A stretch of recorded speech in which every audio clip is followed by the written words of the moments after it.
जय हिंद दोस्तों, मैं हूं राकेश फौजी। दोस्तों, सीआईएसएफ कांस्टेबल फायरमैन की जो वैकेंसी थी, जिसकी सिलेक्शन प्रोसेस कंप्लीट हो चुकी है और जिन बच्चों का फाइनल में सिलेक्शन हो चुका है उनको मेरी तरफ से ढेर सारी शुभकामनाएं हैं। जिन्होंने अपनी अच्छी मेहनत करी वो सफल हुए और उन्होंने अपना सपना साकार किया, साथ में अपने माँ बाप के भी जो अरमान थे उनको पूरा किया और उनके सपने को साकार किया। अभी सभी को ढेर सारी शुभकामनाएं। जिन बच्चों का सिलेक्शन नहीं हो पाया उनको अपनी भविष्य के लिए जो भी भर्ती आती है, फिर दोबारा सीआईएसएफ फायरमैन की आती है, उसके अंदर अपनी तैयारी करनी है। अब बात करते हैं, अगर आपका जैसे सिलेक्शन अभी सीआईएसएफ फायरमैन के अंदर हो जाता है तो आपको स्टार्टिंग में कितनी सैलरी मिलेगी, कौन कौन से आपको अलाउंसेज मिलते हैं। सीआईएसएफ फायरमैन के अंदर सबसे ज्यादा सैलरी किस लिए मिलती है, जैसे आपके साथ में अभी कांस्टेबल, जीडी के, ट्रेड्समैन के किसी भी रैंक का, जैसे कांस्टेबल रैंक के अंदर जो किसी भी प्रकार का जैसे ट्रेड से है, जीडी से है, भर्ती हो रहा है, तो उसके ज्यादा आपको सैलरी कैसे मिलती है, जबकि बेसिक पे आपकी सेम रहेगी।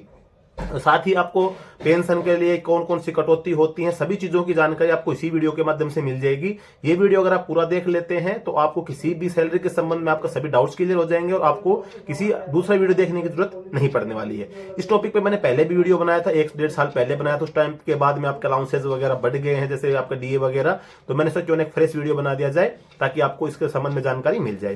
तो शुरू करते वीडियो शुरू करने से पहले आपसे अनुरोध है, चैनल को सब्सक्राइब जरूर कर लीजिएगा, वीडियो को लाइक नहीं करते लाइक जरूर कर लेना। दोस्तों, सीआईएसएफ फायरमैन के अंदर आप कांस्टेबल रैंक से भर्ती हो रहे हैं, क्योंकि आपकी रैंक जब कांस्टेबल है तो आपकी जो बेसिक पे होगी वो आपकी होगी 21,700। अभी आपने जब देखा होगा, जब आपका फॉर्म निकले थे नोटिफिकेशन के अंदर लिख रखा था कि भाई आपकी जो सैलरी होगी 21,700 से लेके 69,100 तक आपकी सैलरी रहती है इसके अंदर। अब 21,700 आपकी बेसिक पे हो जाती है। उसके बाद जो अलाउंसेज का जो परसेंटेज होता है वो आपके बेसिक पे डिपेंड करता है। अभी आप स्टार्टिंग में जो आपको सबसे बड़ा जो मेन अलाउंस होता है वो मिलता है आपको डीए, जिसको महंगाई भत्ता बोला जाता है। वर्तमान में महंगाई भत्ते की यानी कि डीए की जो दर है, सेंट्रल गवर्नमेंट के सभी कर्मचारियों को 46% डीए मिल रहा है। अभी आपका जो 21,700 का जो 46% बनता है, ये आपका बन जाता है 9,982, यानी कि लगभग 10,000 रुपए के समथिंग आपको इसके ऊपर डीए मिल जाता है आपके बेसिक पे के ऊपर। तो आपका बेसिक पे और डीए दोनों को जोड़ने के बाद में आपकी जो सैलरी बन गई वो 31,682 रुपए बन गई। अभी ये तो आपकी सिर्फ 2 ही अलाउंस हुए हैं, इसके बाद आप देखेंगे सैलरी आपको अच्छी खासी सैलरी इसके अंदर मिलने वाली है। अभी जब आप ये दोनों चीज होगी उसके बाद आपको मिलता है हाउस रेंट अलाउंस, जिनको एचआरए बोला जाता है। अब एचआरए को क्या है कि हमारे जैसे एचआरए को 3 कैटेगरी में बांटा गया, 9%, 18%, 27%। अब ये 3 कैटेगरियां किसके, जैसे सिटियों के हिसाब से बांटा गया है, जनसंख्या के हिसाब से। जैसे कुछ सिटी ऐसी होती है जिनको 27%, कुछ सिटी को वाई कैटेगरी 18%, कुछ सिटी जेड कैटेगरी 9%। अगर हम मानकर चलते हैं कि आपका घर जो है 9% यानी कि जेड कैटेगरी में आता है। अगर आपको नहीं पता है X category, Y category, Z category में कौन कौन से शहर आते हैं, उसके ऊपर मैंने एक वीडियो बना रखा है, डिस्क्रिप्शन में लिंक मिल जाएगा, आप उस वीडियो को देख सकते हैं। अभी मान के चलते कि आपको 9% एचआरए आपको मिल रहा है, तो 9% एचआरए का आपका जैसे 21,700 का 9% आप जोड़ेंगे तो 1,953 रुपए आपका बन जाएगा। तो आपकी जो पे बन गई, जो बेसिक पे, डीए और आपका एचआरए, तीनों को जोड़ने के बाद मिलेगी आपको 33,635 रुपए। अभी ट्रेनिंग के दौरान आपको टीपीटी मिलेगी। टीपीटी जो होती है वो भी same X Y Z category पे बिलोंग करती है। भाई एक्स कैटेगरी में ज्यादा होती है, वाई कैटेगरी में उससे कम, जेड कैटेगरी में सबसे कम। अभी आपके जेड कैटेगरी हम मानते हैं आपको जो टीपीटी 1,800 रुपए मिल रही है, जो लास्ट जो होती है 1,800 रुपए होगी। अब 1,800 रुपए आपकी टीपीटी हो जाएगी। अब इसके अंदर हम टीपीटी भी जोड़ देते हैं तो आपका 35,435 रुपए इसके अंदर बन जाएगा। अभी टीपीटी पे आपको डीए मिलेगा, डीए ऑन टीपीटी, तो वो 46% इस पे टीपीटी पे आपको डीए मिल जाएगा। तो आपका ये बन जाएगा 828 रुपए, जो आपका डीए बन जाएगा टीपीटी पे। सैलरी आपकी बन गई 36,263 रुपए। अभी ये सैलरी बनने के बाद में 36,000 तक आप पहुंच चुके हैं। अभी आपको मिलती है राशन मनी। राशन मनी क्या होता है कि जैसे आप आर्मी, नेवी, एयरफोर्स वगैरह के अंदर भर्ती होते हैं तो आपका जो राशन होता है वो आपको फ्री राशन गवर्नमेंट के द्वारा प्रोवाइड किया जाता है। लेकिन जितनी भी सेंट्रल आर्मड पुलिस फोर्स है, इनके अंदर क्या होता है कि आपके अकाउंट के अंदर एक राशन मनी का अमाउंट आता है। आप जब खाना खाते हैं, 1 महीने का जो चार्ज लगेगा आपका खाने का, वो पैसा आप सैलरी से निकाल के मैस इंचार्ज को आप दे देते हैं। ये पैसा जैसे आप ट्रेनिंग वगैरह कंप्लीट कर लेंगे, फिर आप अगर फैमिली क्वार्टर ले लेते हैं, आप अपने परिवार को साथ रखते हैं, तो ये जो पैसा आपको मिलेगा इसको आप खुद यूज कर सकते हैं। इसके अलावा अगर आप जैसे कभी छुट्टी में गए तो छुट्टी के दौरान जब ये पैसा मिलेगा तो छुट्टी के दौरान आपका पैसा होगा। लेकिन जब आप कैंप के अंदर रहते हैं, कैंप के अंदर आप खाना खाएंगे, जितना दिन आप खाना खाएंगे उतना पैसा आपको एक मैस इंचार्ज आपका डिक्लेयर होता है, डिटेल होता है, उसको भी पैसा आपको देना पड़ता है। अभी वर्तमान में अगर बात करें, एक दिन के खाने की जो दर है 127 रुपए 89 पैसा, एक जवान को एक दिन के खाने के पैसे मिलते हैं। तो हम 30 दिन का अगर महीना है तो आपको अगर 30 दिन का आप 127 रुपए 89 पैसे को अगर मल्टीप्लाई 30 करते हैं तो 3837 रुपए आपको राशन मनी मिल जाती है। अब आपकी बेसिक पे डीए, टीपीटी ऑन डीए सारी चीज जोड़ने के बाद राशन मनी जोड़ते हैं, 40,100 रुपए आपकी ग्रोस सैलरी इसके अंदर बन गई।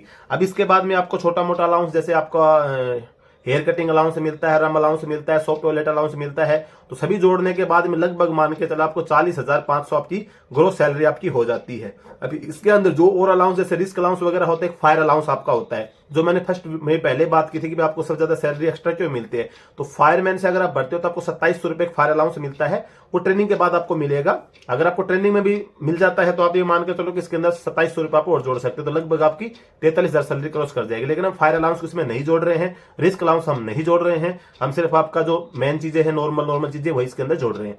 40,500 रुपए आपका बन गया।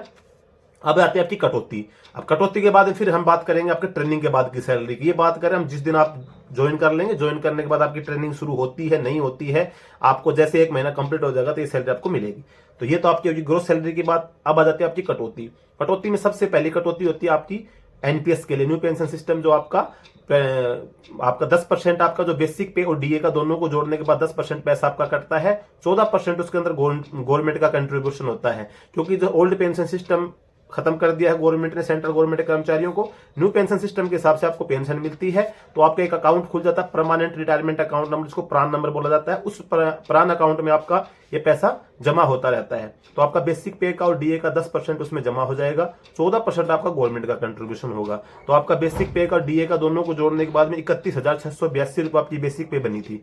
अब उसका अगर आप 10% देखते हैं तो 3,168 रुपए आपका ये कटौती हो जाएगी, जो आपके 40,500 रुपए बने थे उसमें से। तो ये आपका बच जाएंगे 37,332 रुपए आपका बच जाएगा।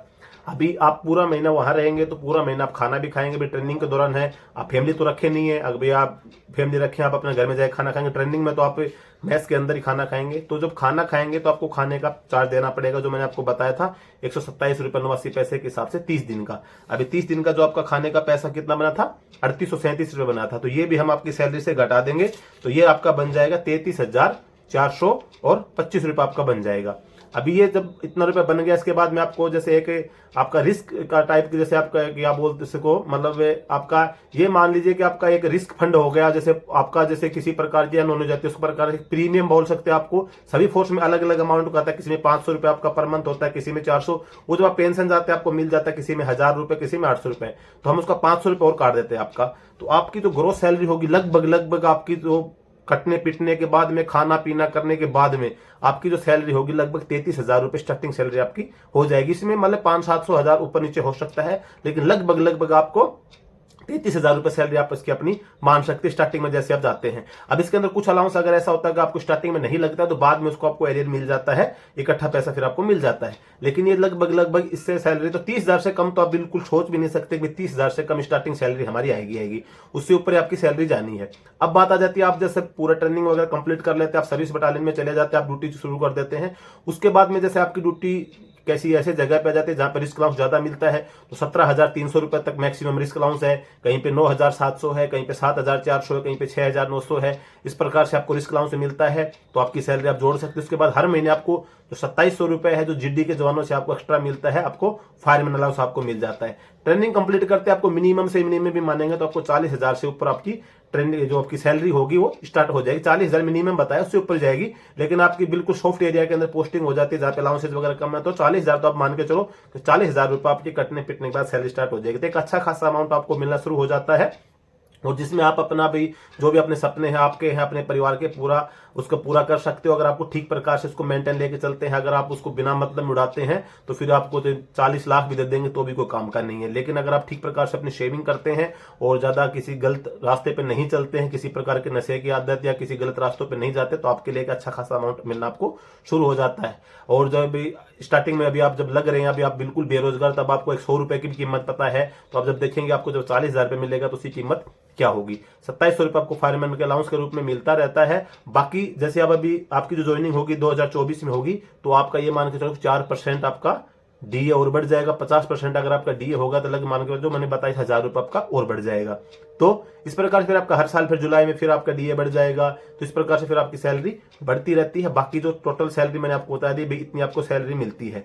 और जहां तक मेरा विचार है, आपको जानकारी अच्छी लगी होगी और आपके जो भी मन में डाउट होंगे सैलरी के संबंध में क्लियर हो गएंगे, कटौती के बारे में, पेंशन के बारे में, आपको टोटल सैलरी के बारे में ट्रेनिंग के दौरान ट्रेनिंग के बाद में सभी प्रकार की जानकारी मैंने इस वीडियो के माध्यम से आपको प्रोवाइड करवा दी है। फिर भी अगर कोई जानकारी रह गई या कोई त्रुटि हो गई हो, आप कमेंट करके जरूर बताना, आपका जवाब जरूर दिया जाएगा। बाकी आज के वीडियो में बस यही जानकारी थी। जानकारी अच्छी लगी हो वीडियो को लाइक जरूर करना, चैनल पे पहली बार है सब्सक्राइब जरूर कर लेना। जय हिंद।